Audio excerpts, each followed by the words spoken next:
ప్రభునందు ప్రియమైనటువంటి సహోదరులారా, మనం నిజంగా మరి దేవుని దాసులమని,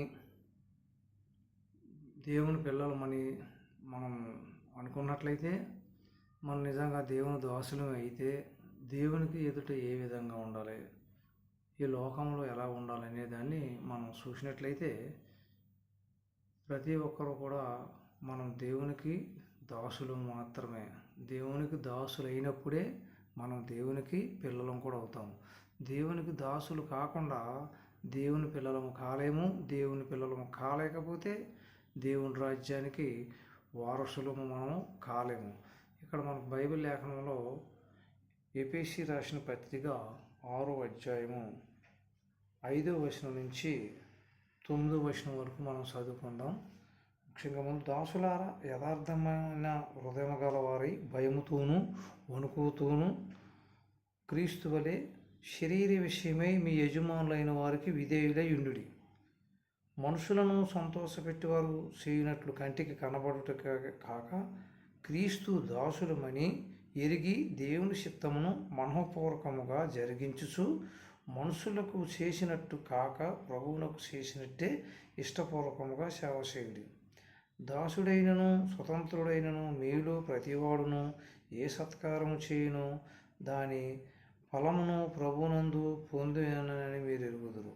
యజమానులారా, మీకును వారికిని యజమానుడైన వాడు పరలోకమందు ఉన్నాడనియు ఆయనకు పక్షపాతం లేదనియు ఎరిగిన వారిని బెదిరించుట మాని ఆ ప్రకారమే వారి ఎడల ప్రవర్తించుడి. దేవుడు ఇక్కడ మనకి ఒక చక్కటి వాక్యాన్ని ఇచ్చాడు. ఏంటంటే, మనం నిజంగా దేవుని దాసులమైతే, దేవుని సేవకులమైతే ఏ విధంగా ఉండాలనేటువంటిది ఇక్కడ మనకు చక్కగా వివరించారు. ఏమనంటే, అది క్రీస్తుకు వలె శరీర విషయమై మీ యజమానులైన వారికి విధేయులై ఉండుడి. యేసుక్రీస్తు వారు ఈ భూమి మీద ఆయన విధేయుడై జీవించాడు. వినయము, విధేయత వలన ఆయన తన జీవితాన్ని కొనసాగించారని మరి హెబ్రీ రాసిన పత్రికకు మనం చూస్తూ ఉంటాం. అలాగే మనము మనుషులను సంతోషపెట్టేవారు చేయనట్లు కంటికి కనబడుటకే కాక, ఇక్కడ మనము దేవుని సేవ చేస్తున్నట్లయితే, మరి ఆయన పరిచర్య చేస్తున్నట్లయితే, ఎవరో మనుషులకు కనపడాలని, వాళ్ళకి కనపడేటట్టు, మనుషులు మనం చేసేదాన్ని చూసి మరి మెచ్చుకునేటట్టు, లేకుంటే తగిన జీతాలు కానీ ఫలితాలు కానీ ఏమన్నా ఇవ్వాలని ఆశించే వారి వలె మనం చేయొద్దని ఇక్కడ దేవుడు మనకు సెలవిస్తున్నాడు. కనుక మనుషులకు చేసినట్టు కాక ప్రభువుకు చేసినట్టే ఇష్టపూర్వకంగా సేవ చేయండి. ఎందుకంటే హెబ్రీ రాసిన పత్రిక, ఎందుకంటే దేవునికి ప్రీతికరమైన సేవ చేయడం ఎలా అనగా దేవుడు దహించి అగ్ని ఉన్నాడని మనకి హెబ్రీ రాసిన పత్రికలు కూడా మనకు సెలవిస్తున్నారు. కనుక మనం ఏం చేసినా ఇష్టపూర్వకంగా, మనఃపూర్వకంగా దేవునికి సేవ చేయాలి. అలా చేయకుండా మనం ఏదో బలవంతంగానో మరి ప్రతిఫల ఆపేక్ష ఆశించో, ఈ లోకంలో మనుషుల వలన మనకు ఏదన్నా దొరుకుతుందనో, లేకుంటే వేరే సహోదరుల వల్ల, ఈ సంఘాల నడిపిస్తున్న యజమానుల వల్ల, ఈ సంస్థల యజమానుల వల్ల, మనుషుల వల్ల, ఎవరి వలనైనా మనం ఏదైనా ఒక అపేక్షను కలిగి మనం సేవ చేస్తున్నట్టయితే దేవునికి దాసులు కాకపోదామని ఇక్కడ మనకు సెలవిస్తున్నది. కనుక దాసుడైనను స్వతంత్రుడైనను మీలో ప్రతివాడును ఏ సత్కారం చేయునో దాని ఫలమును ప్రభు వలన పొందునని ఎరుగుదుము. ఇక్కడ మనము దేవుని సేవ చేసేటప్పుడు దేవుని వలన మనము ఫలము పొందుతామన్నటువంటి విశ్వాసం మనకు ఉండాలి. దేవునికి సేవ చేసేవాడు దేవుని ద్వారా ఫలం పొందుతాడు. ఈ లోకంలో మనుషులకు సేవ చేసేటువంటి వాడు మనుషుల వల్ల ఫలం పొందుతాడు. కానీ ఒక్క దాసుడు ఇద్దరు యజమానులను సేవించలేడు, దేవునికి చిరుకుని దాసుడై ఉండలేడు అనేటువంటిది మనం బాగా గుర్తించాలి. ఇక్కడ మనం దేవునికి సేవ చేసేటట్టయితే మన జీవితం మనం జీవిస్తూ, మన బ్రతుకు మనం బ్రతుకుతూ, మన జీవనోపాధి ఏదో మనం సంపాదించుకొనుచు, మరి సంఘాల మీద కానీ, విశ్వాసుల మీద కానీ, సంస్థల మీద కానీ, లేదా వ్యవస్థల మీద కానీ వాటి మీద వచ్చే ఆదాయం మీద కానీ మనం ఆశపడు ఆధారపడు సేవ చేసినట్లయితే, దాన్ని మనం ఆశించినట్లయితే దేవుడు ద్వారా మనం పొందేటువంటి ప్రతిఫలము పొందలేమని దేవుడు మనకు ఖచ్చితంగా సెలవిస్తున్నాడు. అదే ప్రకటన గ్రంథంలో ఏమంటున్నాడు? వాని వాని క్రియలను బట్టి నేను సిద్ధపరిచినటువంటి జీతము నా యొద్ద ఉన్నది. దేవుని యొద్ద మనము జీతము తీసుకుందామా? దేవుడిచ్చే బహుమానం పొందుదామా? లేకుంటే ఈ లోకంలో మనుషుల యొద్ద జీతం తీసుకుందామా? మనుషులను మెప్పించి వారి కంటికి కనపడేటట్టు ఏమీ లేకున్నా కూడా ఉన్నట్టు చూపించి మరి వారి ద్వారా ప్రతిఫలం పొంది ఈ లోకంలో దర్జాగా జలసాగా హాయిగా బ్రతుకుదామా, పరలోకాన్ని పోగొట్టుకుందామా అనేటువంటిది ఇక్కడ మనకు తెలియజేస్తుంది. కాబట్టి యజమానులారా, మీకును వారికి యజమానుడైన వాడు పరలోకమందు ఉన్నాడని. ఎవరికి? మనకి, ఆయనకి, అందరికీ, సేవకులకు కానీ విశ్వాసులకు కానీ ప్రతి ఒక్కరికి కూడా యజమానుడైనటువంటి వాడు పరలోకమందు ఉన్నాడని, ఆయనకు పక్షపాతం లేదని ఎరిగిన వారి మనం ఎవరికి భయపడాలి? దేవునికి భయపడాలి. పరలోకమందు ఉన్న మన ప్రభువుకు భయపడాలి. అందరికీ యజమానుడైన మనకి భూమి మీద ఉండొచ్చు కొంతమంది యజమానులు. ఇప్పుడు ఇవాళ రేపు అదే కదా సేవకులు చేసేటువంటిది. వీళ్ళకు పరలోకమందు ఉన్నటువంటి దేవుడు యజమానుడు అన్న సంగతి మరిచిపోయి ఇక్కడ ఈ తాత్కాలికమైన అశాశ్వతమైన ఈవులను ఇచ్చేటువంటిది, లేకుంటే వారి చేత పోషించబడుతున్నటువంటి వారి ద్వారా బ్రతుకుతున్నటువంటి వారు వీళ్ళనే దేవుడుగాను వీళ్ళనే యజమానుడుగాను సమస్తమును వీళ్ళ ద్వారానే మనకు కలుగుతున్నదని ఒకవేళ ఎవరన్నా అనుకున్నట్లయితే వారి గురించి చెప్తున్నాడు. మీకును వారికి యజమానుడైన వాడు పరలోకమందు ఉన్నాడనియు ఆయనకు పక్షపాతం లేదనియు ఎరిగిన వారిని బెదిరించుట మాని ఆ ప్రకారమే వారి ఎడల ప్రవర్తించుడు. ఇప్పుడు మన విశ్వాసులను కానీ తోటి వారిని కానీ మన కింద ఉన్నటువంటి వారిని కానీ బెదిరించటం మానేమన్నాడు. ఎలా బెదిరిస్తున్నాము? కానుకల పేరుతో బెదిరిస్తున్నాం. ఉన్నవాడి దగ్గర పిండితే రసం వస్తుంది, లేని దాని దగ్గర కూడా పిండాల, ఏమి లేనోడి దగ్గర కూడా లాగాలి, పిండాలి. ఏం చేయాలి అర్థమైతే లేదు. చెప్పినట్టు చెప్పి లాస్ట్కి వచ్చినప్పటికి కానుకలు, దశభాగాలు, ప్రతిఫలము, ఇంకా రకరకాలైనటువంటి వాటి మీద మనసు పెట్టి ఉంటున్నారట. అలాంటి వారి కొరకు బెదిరించటం మాని ఆ ప్రకారమే వారి ఎడల ప్రవర్తించుడి అని చెప్తున్నాడు. ఇక్కడ చూసారా, మనం ఎలా చెప్తున్నాడు? మీరు వారికి మనుషులకు సంతోషపెట్టువారుగా మీరు ఉండొద్దు, మనుషులకు కనపడినట్లు మీరు ఏది చేయొద్దు. అదే గలతీ రాసిన పత్రికలో కూడా ఇదే మాట చెప్తున్నాడు. ఏం చెప్తున్నాడు? గలతీ రాసిన పత్రిక 1వ అధ్యాయంలో గలతీ 1:10 ఒక చక్కటి మాట చెప్తున్నాడు. ఏమని చెప్తున్నాడు? ఇప్పుడు నేను మనుషుల దయను సంపాదించుకొని చూస్తున్నానా, దేవుని దయను సంపాదించుకొనిచున్నానా? నేను మనుషులను సంతోషపెట్టుకోరుచున్నానా? నేను ఇప్పటికీ మనుషులను సంతోషపెట్టువాడనైతే క్రీస్తు దాసుడును కాకపోదును. ఇప్పుడు నువ్వు క్రీస్తు దాసుడు కావాలంటే ఏం చేయాలి? మనుషులను సంతోషపెట్టేవాడుగా ఉండకూడదు. నువ్వు మనుషులను సంతోషపెట్టేవాడు ఉంటే క్రీస్తు దాసుడు కాలేవు. అది ఇక్కడ దేవుని వాక్యం చెప్తుంది. ఇక్కడ ముందే మనం చెప్పాం కదా, మనం క్రీస్తు దాసులమని ఎరిగి దేవుని చిత్త ప్రకారంగా మనఃపూర్వకంగా ఎవరైతే దేవుని సేవ చేస్తారో వాళ్ళే తప్ప. మనలో కొంతమంది ఏమనుకుంటారంటే, నేను చాలా సేవ చేస్తున్నాను, చాలా ప్రదేశాలు తిరుగుతున్నాను, ఎక్కడెక్కడో వాక్యం ప్రకటిస్తున్నాను, అనేక మందికి బాప్తీసం ఇస్తున్నాను, సంఘంలో అనేక మంది సంఘం గురించి, సంఘంలోకి వచ్చిన విశ్వాసాలు పొందుతున్న మేలు గురించి అనేక మంది రకరకాలైనటువంటి సాక్ష్యాలు చెప్తున్నారు. కాబట్టి నేను దేవుని దృష్టికి చాలా గొప్పవాడిని, దేవుని సంతోషపెడుతున్నాను అని అనుకుంటున్నారు. కానీ దేవుని సంతోషపెట్టేవాడు ఈ భూమి మీద మనుషులను సంతోషపెట్టడు, మనుషులను పొగడడు. ఇంకా బాగా ముఖ్యంగా చెప్పాలంటే ఎవడన్నా దైవజనుడు నిజంగా దేవుని సంతోషపెట్టే దాసుడు ఎలా ఉంటాడంటే సంఘము వలన కానీ, సంస్థల వలన కానీ, వ్యవస్థల వలన కానీ, విశ్వాసుల వలన కానీ తమకు ఏదన్నా దొరికితే దానితోటి నేను అభివృద్ధి చెందాలి, బాగుపడాలి, దాని మీద ఆధారపడి బతకాలనుకునేటువంటి వాడు దేవునికి దాసుడు కానేరడు. ఎందుకంటే అపోస్తలుడైన పౌలు అన్నీ వదులుకొని దేవుణ్ణి నమ్ముకుని వచ్చిన తర్వాత ఏం చేశాడు? అతనితో పాటు ఉన్న వారిని కూడా తానే డేరాలు కుట్టి రాత్రి పగలు పనిచేసి ఆ పనితో తన తోటి వారిని కూడా పోషించాడని పౌలు చెప్తున్నారు. మనం ఏం చెప్తాము?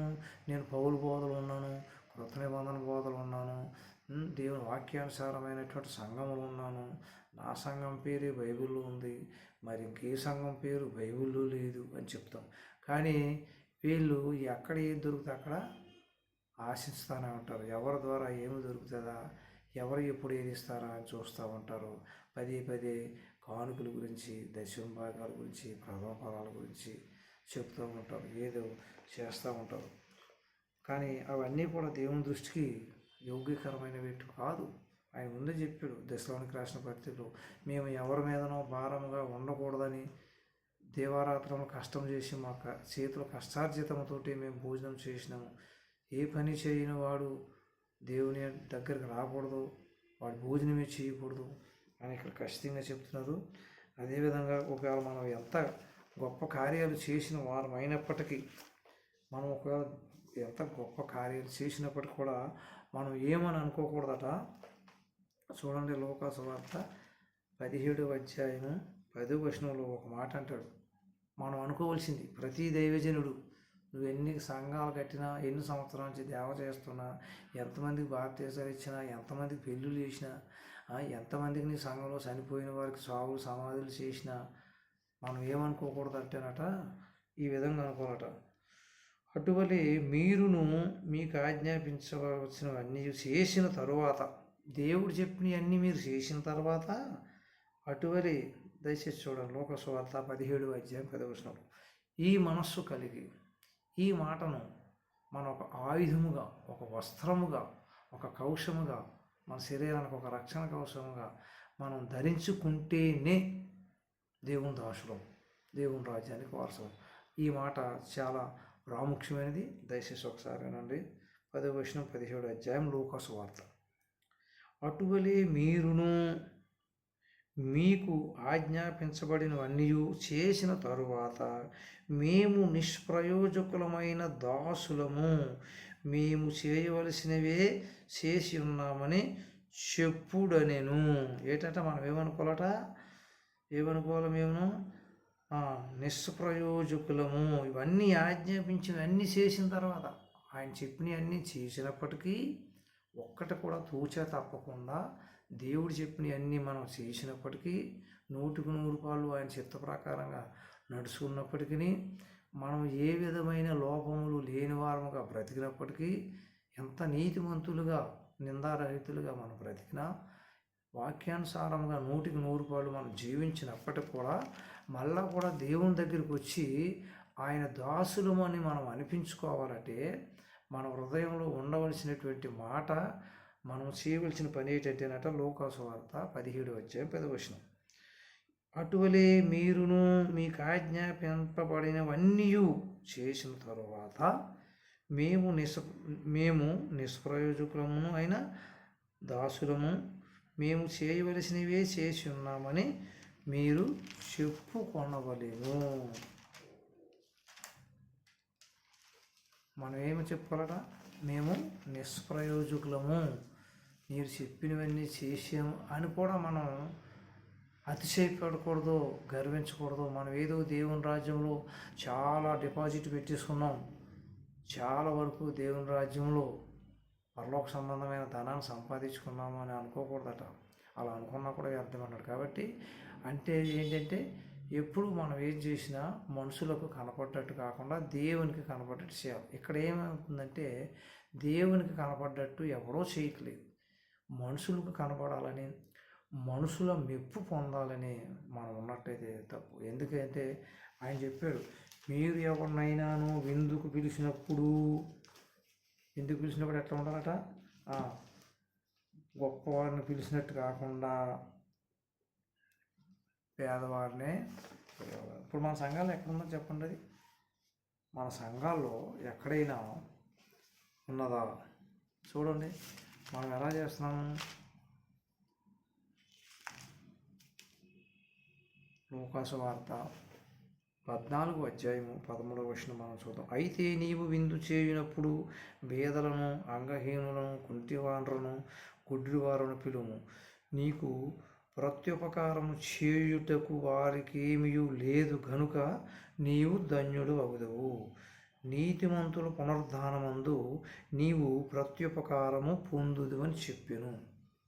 చూసారా, ఇక్కడ మనం విందులు చేసినా, బాగా పార్టీలు చేసినా, మంచి మంచి కార్యక్రమాలు చేసినా మనం ఏం చేస్తున్నాము, ఎవరిని పిలుస్తున్నామట? ఈ వాక్యంలో చెప్పిన వాళ్ళు పిలవట్లా. పెద్ద పెద్ద వాళ్ళను, మనకు సహాయం చేసిన వాళ్ళను, మనకి సకాలంలో అన్ని రకాలుగా ఆర్థిక పరంగా ఆదుకున్న వాళ్ళను మనం పిలుస్తామట. ఎందుకని? వాళ్ళకి మనం చేస్తున్నాము, రేపొద్దున మళ్ళీ మనకు అవసరం పడితే వాళ్ళు మన అవసరాన్ని తీర్చగలిగేటోళ్ళు. ఇప్పుడు ఒక రూపాయి మనం వాళ్ళకి ఖర్చు పెడితే రేపు మన సంఘాల్లో వాళ్ళు 10 రూపాయలు ఖర్చు పెట్టేటువంటి వాళ్ళను వాళ్ళ కెపాసిటీ చూసి, వాళ్ళ స్థితిగతులు చూసి, ఎవరైతే బాగున్నారో మన సంఘంలో వాళ్లకు మనము సన్మానాలు, విందులు, వినోదాలు, ప్రిఫరెన్సు, ఒక ప్రాముఖ్యత, ప్రత్యేకత ఇస్తున్నామట. ఇది తప్పు అని లేఖనం చెప్తుంది. నేను చెప్తుంది చూడండి, లూకాసు వార్త 14:13. నీకు ప్రత్యుపకారం చేయుటకు వారికి ఏమీ లేదు కనుక నీవు ధన్యుడు. నీకు ప్రత్యుపకారం చేసేటువంటి వాడికి నువ్వు చేయొద్దు. నీకు తిరిగి ప్రత్యుపకారం చేయలేనటువంటి వాడికి నీవు చేయు. నీతిమంతుల పునరుద్ధానమందు నీవు ప్రత్యుపకారము పొందుదువు. నీతిమంతులందరికీ ఒక పునరుద్ధానం ఉంది, అనీతిమంతులకు లేదు. ఆ పునరుద్ధానమందు నీవు ప్రతిఫలం పొందాలంటే నీకు ఇక్కడ భూమి మీద. కానీ ఇప్పుడు అంతా వ్యతిరేకం ఉంది. సంఘంలో వాడు ఎలాంటివాడు, వాడి క్యారెక్టర్ ఏంటి, వాడి నీతిమంతుడా, అనీతిమంతుడా, వాక్యానుసారమైన జీవితం ఉందా లేదా, అది చూడట్లా. ఎవరు ఎక్కువ కాపరి గారికి డబ్బులు తన పర్సనల్ ఖర్చుకి, స్వకీయమైన ఖర్చులకు ఇచ్చేటువంటి వారిని సంఘాలు బరువైన కవరు ఎవరైతే సమర్పిస్తారో, ఇంతకుముందు ఏముండేదంటే కానుకలు పెట్టి ఉండేది అంతే. అందులో ఎవరు ఎంత వేసేవారో తెలిసేది కాదు. ఇప్పుడు అయ్యగారికి అలా నచ్చట్లా. ఒక కవర్ పెట్టాడు, కానుకలు పెట్టాడు, కవర్ పెట్టాడు. ఆ రెండు కాకుండా ఈ మధ్యన ఇంకోటి కూడా వచ్చింది, ఫోన్పే, గూగుల్ పే. అదేంటంటే ఈ సంఘ పెద్దల్లోకి కానీ వారికి కానీ తెలియకుండా కానుకలు పెట్టులో కవర్ వేసినా కొంతమందికి కనపడుద్ది. ఒకవేళ సంఘ పెద్దల నుండి లెక్క పెడితే తెలిసిపోద్ది. అలా కూడా లెక్క దొరకకూడదు. ఈయన personal account, PhonePe, Google pay పంపించేయండి అంటే ఏంటి? వీళ్ళు దేవునికి సేవ చేస్తున్నారా, వీళ్ళు స్వలాభాపేక్ష కొరకు బతుకుతున్నారా?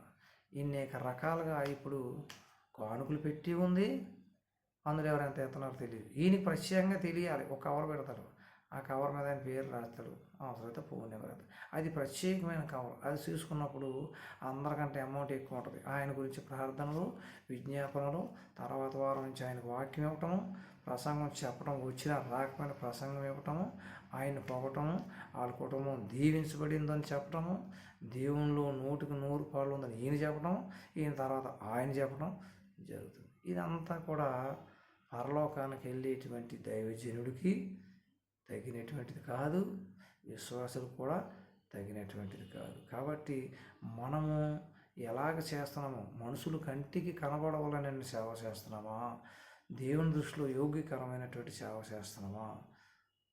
యేసు క్రీస్తు అంటే ఏంటి? పేరు కాదు, ఆయన క్యారెక్టర్, పరిశుద్ధత, పవిత్రత ఆ పేరులో ఉంది. అందుకే అంటాడు, నేను పరిశుద్ధుడనే ఉన్నాను కనుక మీరును పరిశుద్ధులైన పేతురు రాసిన పత్రికలో చెప్తాడు, నిర్గమకాండంలో చెప్తాడు. ఆ 5 కాండాల్లో చాలాసార్లు మనకు చెప్తూ ఉంటాడు.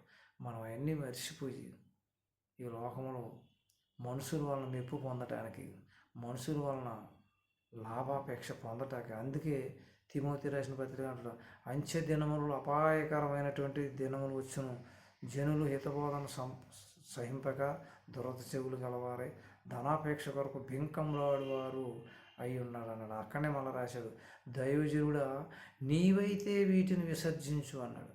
ఏం చెప్పాడు? దైవజనుడా నువ్వైతే వీటిని విసర్జించమన్నాడు. ఏం చేస్తున్నాడు దైవజనుడు?